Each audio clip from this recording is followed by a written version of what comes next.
With the stock market being a little rocky in 2022, dividend-paying ETFs and dividend stocks have become a lot more popular and a lot more attractive, especially when it comes to investing in 2023. Dividend ETFs have become some of my favorite investment vehicles because you can always count on getting that dividend paycheck every month or every quarter, and they tend to be a lot less volatile compared to other stocks and ETFs. This first one I wanted to mention is the JP Morgan Equity Premium Income ETF, or JEPI. JEPI is a pretty new ETF. It was launched back in May of 2020, so there is limited data on its past performance. So as always, you'll want to do your own additional research and invest accordingly.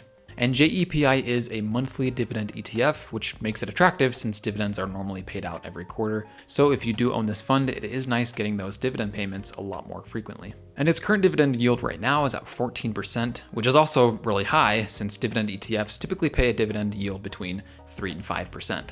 So I'd say those two factors are what make JEPI really attractive right now, and a few reasons why it's becoming very popular as a dividend ETF as well. Another thing worth noting about JEPI is its low volatility. In the year 2022, its capital return was only a negative 3.5%, which compared to other stocks and ETFs in the year of 2022, that's still a pretty impressive return. Plus, with the dividend yield being at 14%, your total return would still have been over 10% for the year of 2022. You do need to keep in mind though that the expense ratio for JEPI is just a little bit higher than other ETFs. It's at 0.35%, which of course means that for every $10,000 invested in this fund, you'd be charged about $35 a year just as a fee to own the fund. So in my opinion, as long as the dividend stays sustainable for the next decade and the share price kind of follows the stock market and slowly increases in value over time, I think JEPI is definitely one to consider adding to your portfolio if you haven't already. This next one is an ETF that I have talked about on my channel before, but I definitely think it's one worth mentioning again.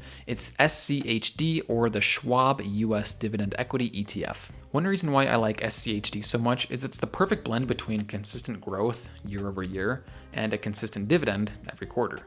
SCHD is currently paying a 3.3% dividend, or 70 cents per share, and it tends to grow at about 10 to 15% in value every year. But again, that's in a normal bull market where the S&P 500 is returning positively every year. But regardless of what the share price is doing and how much it's growing, you're still guaranteed that nearly 3.5% dividend every year. Another thing that's great about SCHD is the super low expense ratio. It's at 0.06%, meaning that for every $10,000 you invest, you'll be charged about $6 a year to own the fund. $6! And the last time I talked about the expense ratio for SCHD, someone thought I said a 6% expense ratio, which of course would be ridiculous.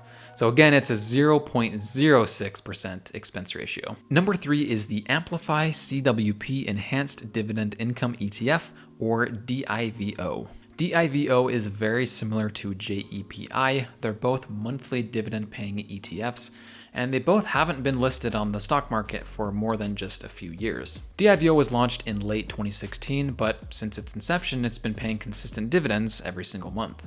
Its current dividend is 4.75%, or $1.70 per share each year, and just like the other ETFs I mentioned, it's very low volatility where it kind of just follows what the market does, but the share price doesn't drastically change each year, which is a good thing. DIVO does have a fairly high expense ratio at 0.55%, meaning you're paying about $55 for every $10,000 invested, but that might not bother you as much as an owner of this fund because of how much you're getting in dividends each month. So DIVO is another dividend ETF to consider adding to your portfolio in the near future. This last one is actually not a dividend ETF, it's a dividend stock, but to me it's one that's pretty underrated. So this stock is Icahn Enterprises, or IEP. Icahn Enterprises is a company founded by Carl Icahn, and it's very similar to Warren Buffett's Berkshire Hathaway. The returns for both these companies are very comparable, but the difference between IEP's returns, or gains, is that they're paid out in the form of dividends. IEP is currently paying a 15.79% dividend, and it's paid out every quarter. A big difference between this stock and the ETFs that I just talked about is its share price doesn't necessarily follow exactly what the market's doing. And depending on your strategy as a dividend investor, that can actually be a good thing because, as we've seen in 2022, sometimes the market just trends down for an entire year. But as the market trends down, the stock price for IEP stays relatively the same. In fact, if you were to have put all of your money into IEP at the beginning of 2022, your total return would have been about 17% at the end of the year. What's interesting as well about IEP is, as of right now, it's considered a 1 on the Yahoo Finance Analyst recommendation rating, which I've personally never seen before. But I also don't know if the recommendations are always completely accurate, but it's at least something to keep in mind. So IEP is definitely one to look into more, especially if you want a good mix between dividend ETFs and dividend stocks. Thanks for watching. See ya.